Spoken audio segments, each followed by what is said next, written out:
नमस्कार। मैं हूं शैलेंद्र सिंह और आप देख रहे हैं हमारा यूट्यूब चैनल शब्द शब्द शैलेंद्र सिंह। आज हमारे साथ खास मेहमान हैं डॉक्टर सुनीता चंद्रा जी, जो 33 सालों से मेडिकल की फील्ड में हैं। करीब 26 साल उनको राजेंद्र नगर हॉस्पिटल का हो गया, जहां वो प्रैक्टिस करती हैं। तो एक लंबा अनुभव है और आज हम डॉक्टर साहब के साथ बात करेंगे महिलाओं की जुड़ी उन 4 समस्याओं पर, जिनके उत्तर उनको जानना बेहद ज़रूरी है। डॉक्टर साहब, आपका बहुत बहुत स्वागत है। नमस्कार। नमस्कार, मैं हूं डॉक्टर सुनीता चंद्रा लखनऊ से और आज कुछ हम ऐसे कॉमन सवालों का जवाब देंगे जो महिलाओं के जीवन में अक्सर आते हैं और अक्सर उनको परेशान करते हैं।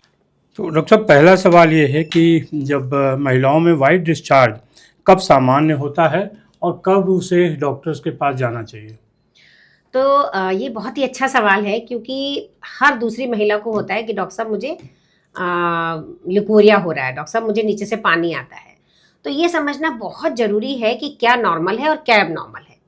तो जो बिल्कुल एकदम ट्रांसपेरेंट है, हल्का सा चिकना है, महीने के बीच के समय पे आ रहा है, जो ओवुलेशन पीरियड है उसको ओवुलेशन डिस्चार्ज कहते हैं। मतलब साइक्लिकल डिस्चार्ज है, शुरू में नहीं हो रहा है, बाद में नहीं हो रहा है, बीच के जो 8-10 दिन है उसमें ओवुलेशन कैस्केड यानी कि वो हल्का सा डिस्चार्ज ट्रांसपेरेंट सा होता है, जो कि इनफैक्ट ये अच्छा होता है, जिससे कि यदि प्रेगनेंसी होनी है तो स्पर्म्स के लिए वो अच्छा होता है कि स्पर्म्स को आगे ले जा सके। तो कहने का मतलब ये है कि यदि कोई भी डिस्चार्ज ट्रांसपेरेंट है, उसमें कोई स्मेल नहीं है, कोई कलर नहीं है, ओडरलेस है, मतलब कि कोई गंध नहीं है और ओवुलेशन के समय पे हो रहा है, तो वो नॉर्मल है। और उससे पैंटी पे जरा सा निशान आ सकता है। अक्सर माएँ अपनी छोटी छोटी बच्चियों की पैंटी ले लेके आती हैं कि डॉक्टर साहब देखिए पीला हो रहा है, ये सफ़ेद हो रहा है। कोई चिंता की बात नहीं है, ठीक है। डिस्चार्ज में यदि दही जैसा बिल्कुल एकदम पनीर जैसे कण आने लग जाए, या बहुत स्मेल है, बहुत खुजली हो रही है, बहुत दाने हो रहे हैं, हरे रंग का है, पीले रंग का है, then definitely it is abnormal. तो यदि ये है तो डॉक्टर के पास जाने की ज़रूरत है। और यदि ये बार बार हो रहा है, आप डायबिटिक हैं, तो और ज़्यादा ज़रूरत है कि आप तुरंत डॉक्टर के पास जाएं। ये मैं ना कुछ थोड़ी सी डूज एंड डोंट्स बताऊंगी, जैसे कि कॉटन की पैंटीज यूज़ करनी है, कॉटन के नैपकिन्स यूज़ करने हैं, सिंथेटिक नैपकिन नहीं यूज़ करने हैं। बहुत सारे वॉशेज आजकल मार्केट में आ गए हैं जो बिल्कुल यूज़ नहीं करने हैं। इसके अलावा डिटॉल सेवलॉन नहीं यूज़ करना है। हर बार यूरिन जागते समय पानी से साफ करते हैं तो ड्राई जरूर करें। होता क्या है कि every time you go to washroom you just use water और आप ड्राई नहीं करते हैं, तो वहाँ हमेशा मॉइस्चर बना रहता है। और यदि वेजाना के पास मॉइस्चर बना रहता है, यूरिन आप जा रहे हैं, तो वो एक बहुत ही बढ़िया सोर्स इन्फेक्शन का बन जाता है और बार बार इन्फेक्शन होने लगता है। तो no Dettol, no Savlon, cotton की पैंटीज, कॉटन के napkins, keep the vaginal area dry.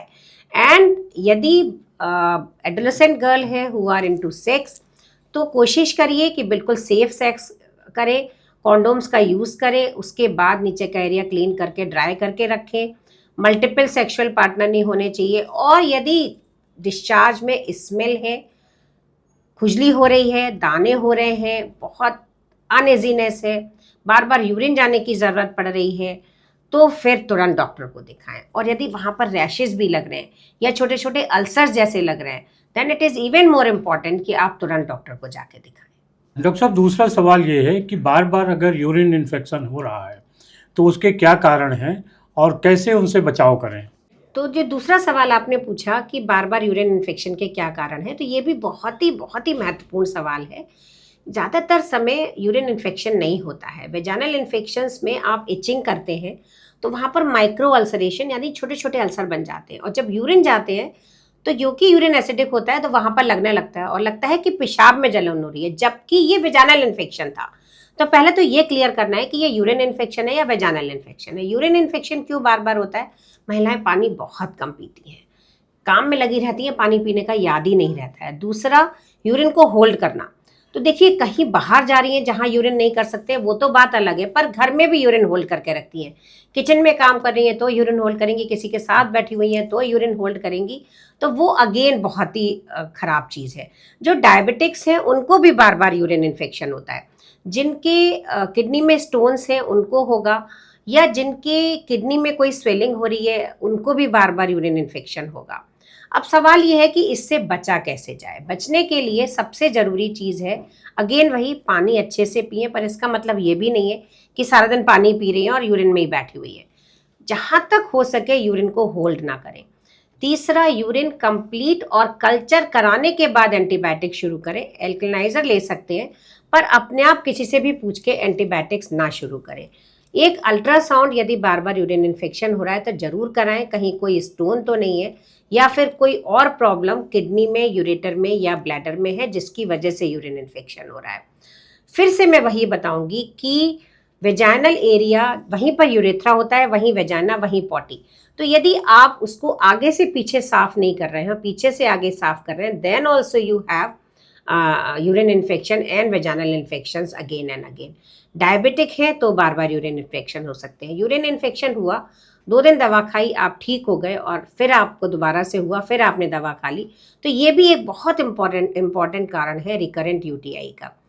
Improper vaginal hygiene, यानी कि मल्टीपल सेक्सुअल पार्टनर है या एक ही है, पर आप सेक्स के बाद प्रॉपरली क्लीन नहीं करते हैं, प्रॉपर कॉन्ट्रासेप्टिव्स यूज नहीं करते हैं, तब भी यूरिन इन्फेक्शन बार बार हो सकता है। हस्बैंड डायबिटिक है, वाइफ डायबिटिक नहीं है, तब भी क्रॉस इन्फेक्शंस हो सकते हैं। तो वेजाइनल एरिया की cleanliness is very important. Cotton की पैंटीज एंड कॉटन के नैपकिन्स यूज करना बहुत इंपॉर्टेंट है। डिटॉल, सेवलॉन नहीं यूज करना है। यूरिन के इन्फेक्शन के लिए कोई भी एंटीबायोटिक बिना यूरिन कल्चर कराए नहीं यूज करनी चाहिए। एंटीबायोटिक का पूरा कोर्स करने के बाद ही एंटीबायोटिक बंद करें। डॉक्टर साहब, तीसरा सवाल ये है कि क्या डाइट का हार्मोनल हेल्थ पर और पीरियड्स पर असर पड़ता है? तो डाइट का फीमेल की पूरी हेल्थ पे बहुत फ़र्क पड़ता है, वेदर इट इज़, मैं आयरन की बात करूं, कैल्शियम की बात करूं, प्रेगनेंसी की बात करूं, पीरियड सही आ जाए उसके बात करें, वेट सही रहे, वेट ना बढ़े, वेट बहुत घटे ना। तो एक बहुत मोटा सा तो ये है, low carb, low fat, high protein diet, ये बहुत इंपॉर्टेंट है। ग्रीन लीफी वेजिटेबल्स आयरन लेने के लिए, मल्टीपल विटामिन लेने के लिए, मिनरल्स लेने के लिए। तो जैसे पनीर है, ये आप खाइए। मिल्क एंड मिल्क प्रोडक्ट्स बिल्कुल ले सकते हैं। नट्स लेने चाहिए, फ्रूट्स लेने चाहिए, और फ्लैक्स सीड आप लीजिए। ये सारी अच्छी वाली डाइट्स हैं जिससे बॉडी में इन्फ्लेमेशन कम होता है और इंसुलिन रेजिस्टेंस कम होता है। और यदि हम बात करें कि कौन सी ख़राब है, तो बहुत ज़्यादा बेकरी प्रोडक्ट्स जिससे हाई शुगर कंटेंट है जिसमें, तो उससे इंसुलिन रेजिस्टेंस और बढ़ जाता है। तो आपको जो डाइट लेनी है वो आपकी एंटी इन्फ्लेमेटरी होनी चाहिए, यानी कि इन्फ्लेमेशन बॉडी में कम हो, और ऐसी डाइट जिससे कि फैट ना बढ़े, कार्बोहाइड्रेट ना बढ़े, शुगर एकदम से ना बढ़े। तो अच्छा ये है कि एक बैलेंस डाइट लीजिए जिसमें कि आपकी एक प्लेट में 4 पोर्शन बनाइए। एक में आपका वेजिटेबल्स हैं, एक में फ्रूट्स हैं, एक में प्रोटीन वाला पार्ट है और एक में कार्बोहाइड्रेट का पार्ट है, ठीक है। वेजिटेरियन है तो दाल, पनीर, ये अच्छे से लीजिए, ये आपका प्रोटीन रिक्वायरमेंट पूरा करेंगे। नॉन वेज है तो आप सारे मीट ले सकते हैं, और फिश ले सकते हैं, एग्स ले सकते हैं। इसके अलावा फ़ैट का कंटेंट पूरा करने के लिए कुछ एक्स्ट्रा करने की ज़रूरत नहीं है। जो आप सब्जी दाल पकाते हैं उसमें जितना फ़ैट है उतना एनफ होता है। जो ज़्यादा ज़रूरी है वो है फ्रूट्स। 1 फ्रूट पर डे खाना ही खाना है, और कुछ नट्स जैसे कि बादाम, अखरोट। एनेमिक है तो 1 खजूर रोज़ खा सकते हैं, थोड़ा सा गुड़ खा सकते हैं। बहुत सिंपल चीज़ें, गुड़, चना, हरी सब्जियाँ। This makes a very good diet for your haemoglobin makeup, यानी कि आयरन कंटेंट आपको खूब अच्छा मिल जाता है। कैल्शियम के लिए बादाम खाइए, दूध पीजिए, दूध वाली चीज़ें लीजिए, पनीर लीजिए, दही खाइए। So I mean these are good things जो आपको डेली लेनी ही है। अब आई एम नॉट सेइंग कि don't eat pizza, burger, noodles, आप सब कुछ खा सकते हैं but in a limited quantity. And ये है कि डाइट में का डायरेक्ट असर पड़ता है, स्पेशली यंग गर्ल्स हैं, पॉलीसिस्टिक ओवरीज ऑलरेडी हैं, इरेगुलर पीरियड्स हैं, तो उनको अपनी डाइट पे और बहुत ज़्यादा ध्यान देना ज़रूरी है। और आज मैं डाइट के साथ साथ ये भी बताऊंगी कि थोड़ा सा एक्सरसाइज शुरू से 15-16 साल की लड़की से लेके और 50-60 साल तक की लेडी, 70 साल तक, सबको बहुत ज़्यादा ज़रूरी है। सम वॉकिंग, सम योगा और some sports, whatever they want, but that is also very very necessary. Sir, चौथा सवाल ये है कि जो गर्भ निरोधक दवाइयाँ हैं, क्या लंबे समय तक लेना सुरक्षित है? तो गर्भ निरोधक गोलियाँ जो हैं वो बहुत ही सेफ़ हैं, एज कहा ही उसको गर्भ निरोधक जाता है, कॉन्ट्रासेप्टिव पिल्स। और these are very very safe pills, क्योंकि अब बहुत लो डोज पिल्स आ गई हैं। मुझे एक चीज़ और बतानी है, जैसे हम लोग आजकल बात करते हैं वुमेन लिबरलाइजेशन, यानी कि वुमेन एम्पावरमेंट। तो शायद आपको नहीं पता होगा कि वुमेन एम्पावरमेंट की शुरुआती ओसीपीज़ की खोज से हुई, क्योंकि तब लेडी के हाथ में ये पावर आई कि वो जब चाहे तब बच्चा कर सकती है। तो OCPs are very good and this is a primary tool for women empowerment, one thing.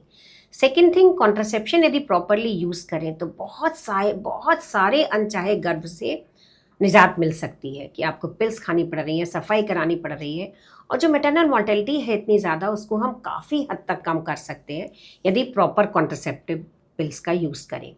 अब कॉन्ट्रासेप्टिव पिल्स डॉक्टर की सलाह पे ही शुरू करनी चाहिए। पीरियड्स रेगुलर हो जाएंगे, पीरियड्स का पेन खत्म हो जाएगा, एक्ने हो रहे हैं वो सारे खत्म हो जाएंगे, PCOD वाली लेडीज़ को बहुत राहत मिल जाती है।